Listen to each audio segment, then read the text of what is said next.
तो चलिए दोस्तों, स्टॉक मार्केट के बारे में आज जो न्यूज़ सुनी है वो है ग्रो ऐप के बारे में। कि किसी ने ग्रो ऐप के थ्रू जो है वो अपने म्यूचुअल फंड में जो है वो इन्वेस्ट किया था। और जब 4 साल बाद उसने अपना जो है वो पोर्टफोलियो चेक किया, तो उसके अंदर जो है वो पैसा उसको दिखाई तो दे रहा है कि पैसा बना हुआ है और पैसा लगा भी हुआ है। लेकिन जैसे ही उसने अपनी रिडम्पशन की रिक्वेस्ट जो है वो डाली, यानी कि पैसा विदड्रॉल की रिक्वेस्ट डाली 4 साल बाद, यानी उसकी जो इन्वेस्टमेंट थी वो 2020 में की थी उसने, और 2024 में उसमें रिडम्पशन की रिक्वेस्ट डाली। तो वो रिक्वेस्ट जो है वो मतलब कि प्ले नहीं हुई, जो है वो उसके अकाउंट में पैसा नहीं आया। इसका रीज़न था कि जब उसने अपनी एएमसी से बात की तो एएमसी वालों ने उसको बताया कि भाई आपके नाम पे तो कोई इन्वेस्टमेंट हुई ही नहीं, आपका पोर्टफोलियो जो है वो आई नहीं। तो जब उसने ग्रो ऐप से बात की इसके बारे में, तो ग्रो ऐप ने पहले तो नहीं माना, लेकिन बाद में उन्होंने जब सोशल मीडिया पे ये बहुत ज़्यादा जो है वो चीज़ फैल गई, तब उन्होंने मान लिया कि हाँ भाई ऐसा हुआ है। तो आप ये समझ लीजिए कि अगर कोई किसी का बड़ा नाम है तो मे बी टेक्निकल ग्लिच आना एक आम बात है। किसी भी इन्वेस्टमेंट में टेक्निकल ग्लिच आ सकता है, लेकिन आपको अपनी तरफ से भी देखना पड़ेगा कि भाई जो आपने इन्वेस्टमेंट की है वो आप कैम्स की साइट पे जाके चेक कर सकते हो। जो है वो केआरवी की साइट पे जाके चेक कर सकते हो, जो कि म्यूचुअल फंड को जो है वो डील करते हैं। तो सबसे ज़्यादा तो कैम्स की साइट चलती है, वहाँ पे जाके आप अपना पोर्टफोलियो चेक कर सकते हो। सेकंड थिंग, आप एएमसी की वेबसाइट पे जाके खुद जो है वो देख सकते हो कि भाई आपकी इन्वेस्टमेंट वहाँ पे हुई है या नहीं है।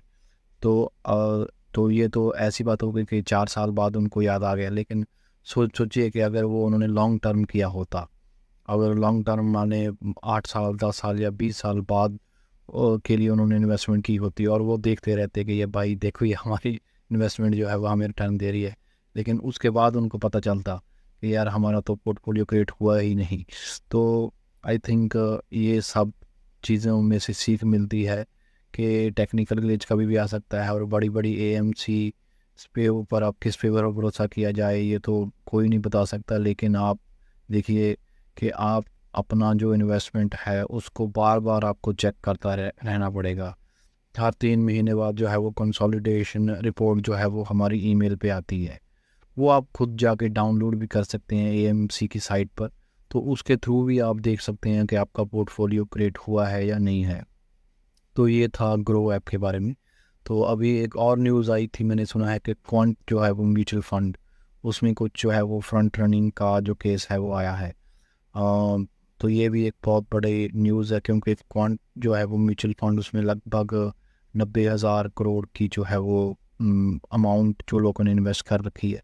तो बहुत बड़ी अमाउंट है, बड़ा बहुत बड़ा म्यूचुअल फंड है। जब ये आया था लगभग 5,000 करोड़ का था, लेकिन देखते देखते 5-8 साल में इसने अपना साइज़ जो है वो 90,000 करोड़ से 1 लाख करोड़ तक जो है वो कर लिया।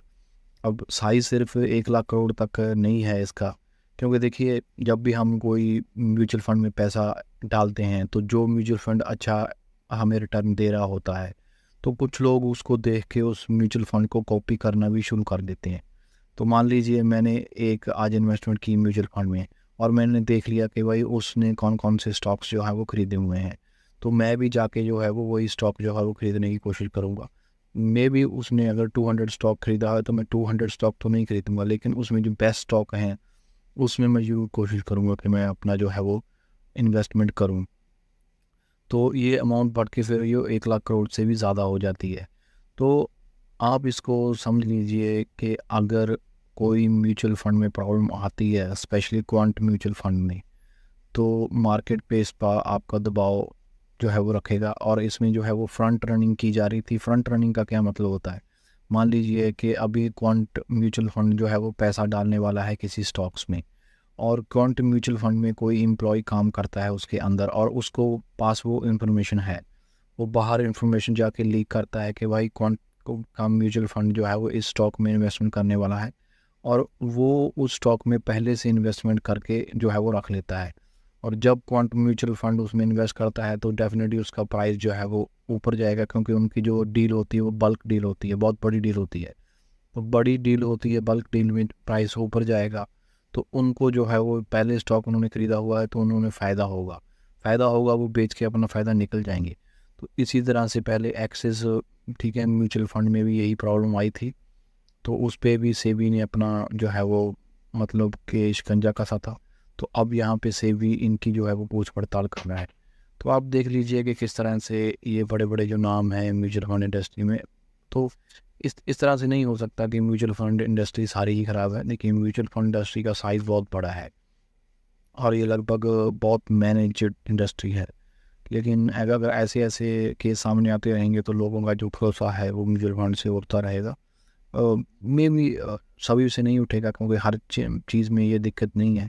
अगर यहाँ पे 1 लाख करोड़ का टोटल फंड मान लीजिए म्यूचुअल फंड में, तो मान लीजिए ये 5,000 करोड़ में हुआ है, तो वो 1% भी नहीं बनता।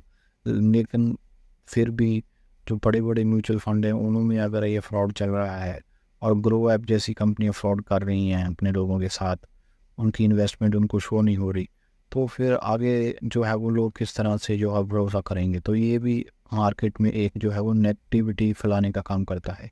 और वैसे भी जो है वो इंडियन मार्केट में सिर्फ 4% ही लोग हैं इंडिया में जो इन्वेस्ट करते हैं। तो अगर 4% भी लोग उनमें से भी बहुत सारे लोगों को डर लगने लगेगा, तो नए लोग वहाँ से आएंगे ही नहीं। अमेरिका की स्टॉक मार्केट में आप देखिए लगभग जाके 55% जो लोग हैं वो इन्वेस्टेड रहते हैं हमेशा। तो आगे इसके बारे में और भी जो इन्फॉर्मेशन आएगी हम सब अपडेट करते रहेंगे।